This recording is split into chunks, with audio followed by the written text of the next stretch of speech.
अस्सलाम वालेकुम। शुरू रब ताला के बाबरकत नाम से। हज़रत अब्दुर्रज़ाक़ और मुसन्निफ़ इसहाक़ में हज़रत अब्दुल्ला बिन मसूद रज़ियल्लाहु ताला अन्हा और हज़रत अस्मा बिन अबी बकर से रवायत नकल की गई है कि बनी इसराइल की औरतों को ये इजाज़त थी कि वो भी मर्दों के साथ मस्जिद में जाकर नमाज पढ़ा करती थी। मर्दों और औरतों के दरमियान एक पर्दा होता था। फिर एक दिन एक लड़की अपनी एड़ियाँ उठाकर मर्दों में अपने यार को देखने लगी और फिर उसने ये रोज़ाना का मामूल बना लिया। उसकी देखा देखी सभी औरतें मस्जिद में आती और फिर एड़ियाँ उठाकर पर्दे के ऊपर से गैर मर्दों से ताक झांक करती। चुनाचे इनको मस्जिद में जाने से ऐसे रोका गया कि उन पर हैज़ मुसल्लत कर दिया गया। अब कुछ लोग इस रवायत से ये सबक लेते हैं कि हैज़ की इब्तिदा ही बनी इसराइल से हुई, जो कि गलत है, क्योंकि मुफस्सिरीन इस रवायत की तफसीर में लिखते हैं कि ये हैज़ आम नहीं था, बल्कि बनी इसराइल की औरतों को मस्जिद में गुनाह करने की अल्लाह पाक ने सज़ा दी। 4 महीने तक मुसलसल सुबह व शाम वो औरतें हैज़ की कैफियत में रही और मस्जिद में आना बंद कर दिया। फिर जब अल्लाह पाक ने उनकी तौबा कबूल की तो ये अज़ाब उन पर से ख़त्म हुआ। सही हदीस मुबारक से ये साबित है कि औरतों में हैज़ की इब्तिदा रोज़े अव्वल से है।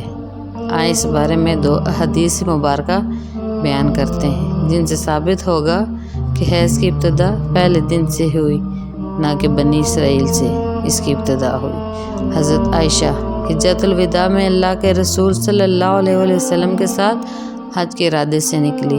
रास्ते में इन्हें हैज़ आ गया तो इस अंदेशे से रोने लगी कि अब वो मुनासिक हज अदा करने से महरूम हो जाएंगी। आपको मालूम हुआ तो आपने इन्हें समझाते हुए फरमाया, ये ऐसी चीज़ है जिसे अल्लाह ताला ने औलाद आदम में औरतों के लिए लाजिम कर दिया। इस हालत में तुम वही सब कुछ करो जो हाजी करता है, सिर्फ पाक होने तक बैतुल्लाह का तवाफ़ ना करना। बिल्कुल इसी तरह एक हदीस हज़रत उम्मे सलमा से मरवी है। हज़रत उम्मे सलमा बयान करती हैं कि एक मौका पर रसूल अल्लाह सल्लल्लाहु अलैहि वसल्लम के पास थी कि मुझे हैज़ आने लगा। मैं वहाँ से उठ गई।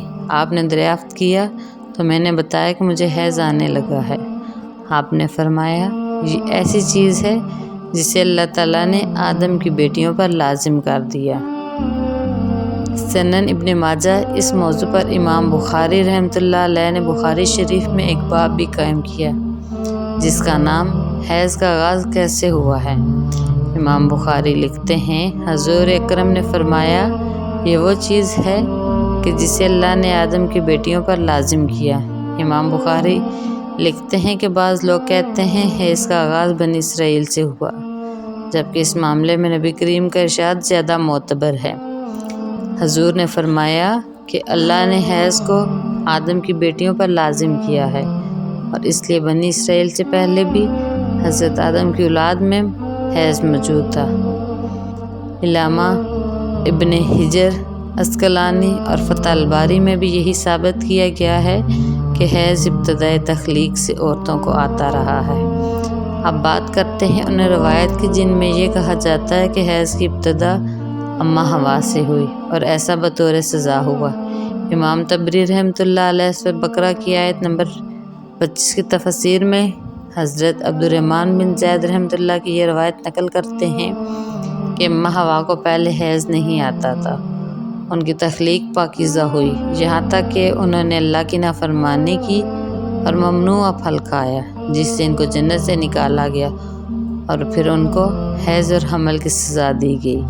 और लिखते हैं कि अल्लाह पाक ने तब फरमाया, मैंने तुझे पाकीज़ा बनाया था लेकिन तूने मेरी नाफरमानी की, इसलिए अब मैं तुझसे खून जारी कर दूँगा।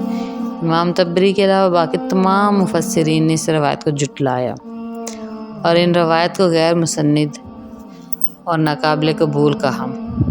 हैज़ दरअसल एक तबियाती मज़र है जिससे हर माँ औरत बलूगत से सन्नियास तक दो चार होती है और इसको सेहत की अलामत समझा जाता है।